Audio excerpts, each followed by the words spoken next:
सरकार को अविलंब कड़े कदम उठाकर अब आतंक की कहानी को खत्म करना चाहिए। इसके लिए हर भारतीय सरकार के साथ है।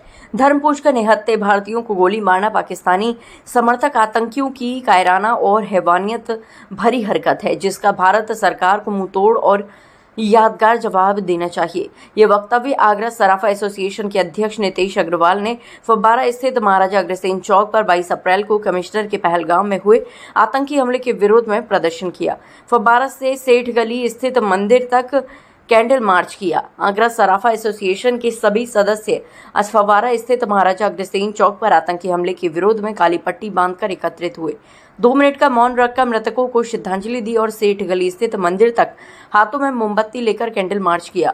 पाकिस्तान व आतंकवाद के खिलाफ नारेबाजी की। नितेश अग्रवाल ने कहा कि कश्मीर की सुरक्षा व्यवस्था को मजबूती देने के लिए, आतंकवाद को जड़ से समाप्त करने के लिए कश्मीरी पंडितों को पुनर्स्थापित करने के प्रयासों में तेजी आनी चाहिए, तभी कश्मीर की स्थिति में स्थिरता आएगी। एसोसिएशन के महामंत्री अशोक अग्रवाल ने कहा कि फिलिस्तीनी के समर्थन में भारत में इजरायल का विरोध प्रदर्शन करने वाले तथा कथित धर्मनिरपेक्ष नेता अब भारतीयों पर हुए आतंकी हमले पर मौन धारण क्यों किए हुए हैं, अब पाकिस्तान के विरोध में सड़कों पर क्यों नहीं उतरते। सीमा पर सुरक्षा के साथ देश के अंदर दोगले चेहरा रखने वालों से भी सावधान रहने की जरूरत है। इस अवसर पर मुख्य रूप से विमल नायन, फतेहपुरिया, कुलभूषण गुप्ता, राम भाई, संजय वर्मा, अंकुर गोयल आदि उपस्थित थे।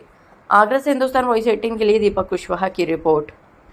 मैं यही कहना चाहूँगा, जो हिंदुओं के साथ में तो कुठाराघाट हुआ है कश्मीर में, ऐसा नहीं होना चाहिए। हम मोदी जी से एक ही वो बात कहेंगे, ऐसे लोगों को, उग्रवादियों को फांसी पर लटका देना चाहिए और किसी से नहीं पूछना चाहिए। कत्लेआम सरेआम होना चाहिए आरामियों का। ऐसे लोग दोबारा मुंह नहीं उठा सके। हमारे हिंदुओं के साथ, हिंदुओं से पूछ के कलावा बना हुआ है, टीका लगा हुआ है, नंगा करके देख रहे हैं, फिर गोली मार रहे हैं। ऐसे उग्रवादियों को सरेआम फांसी देनी चाहिए। आतंकवादी हमला बहुत ही निंदनीय है। उन्होंने ऐसा कुकृत्य किया है। हमारे बच्चे कभी घूमने गए, हम सोचते हैं कि वो सेफ है, वो सेफ नहीं है। किसी भी वक्त, किसी भी समय आके वो लोग हमला करते हैं। आतंकवाद का पूर्ण तरीके से सफाया होना चाहिए और हिंदुत्व को वो लोग ललकार रहे हैं, कह रहे हैं कि सिर्फ हिंदुओं को मारेंगे और हिंदुओं को एकजुट होने की बहुत आवश्यकता है। सरकार से क्या मांग करते हैं आप?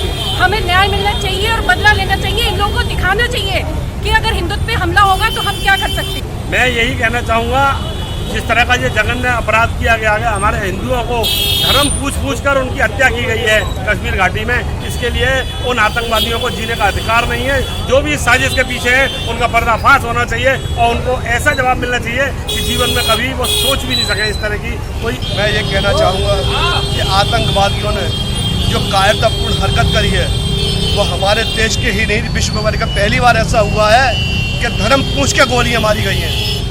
इस कायराना हमले का हमारा भारत सरकार से अनुरोध है कि इसका ऐसा बदला लिया जाए कि इस प्रकार का कार्य करने वाले जिंदगी भर कांपें और सोचें कि ऐसा कायराना हरकत हमें दोबारा। जो 22 तारीख को एक बहुत ही जो ऐसी घटना हुई है जो कि बहुत ही दुखद है और निंदनीय है। हमारे हंसते खेलते जो नौजवान साथी और जो हमारे देश के नागरिक थे, उनको जाति और धर्म पूछकर, उनका जाति पूछकर नहीं, धर्म पूछकर उनका जो है उनको गोली मारी गई, जो कि बहुत ही निंदनीय घटना है।